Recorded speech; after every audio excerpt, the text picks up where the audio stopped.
Salut à tous et bienvenue dans la nouvelle génération des fils de Dieu. C'est vrai que je ne suis pas vraiment douée à expliquer la parole de Dieu, mais je dois faire l'effort de partager avec vous ce que je reçois de Dieu par le Saint-Esprit.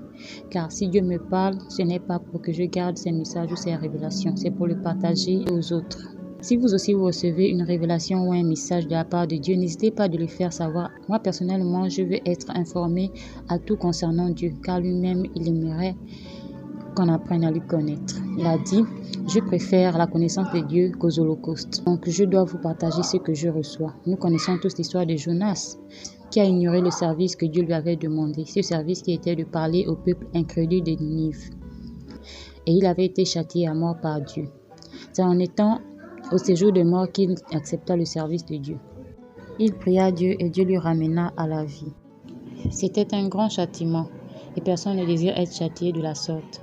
Donc si Dieu m'envoie, je suis obligé de faire peu importe les circonstances. On ne devient pas serviteur de Dieu pour rien.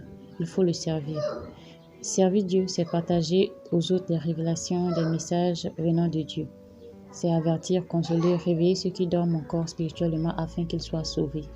Tu as été réveillé par quelqu'un, c'est-à-dire tu as été évangélisé. Quelqu'un t'a annoncé cette bonne nouvelle que Jésus-Christ est mort sur la croix pour nos péchés, afin que nous vivions éternellement. Ce message que tu as reçu a éveillé ta conscience. Aujourd'hui, tu as la possibilité d'être utilisé par Dieu, de parler à Dieu ou d'écouter sa voix.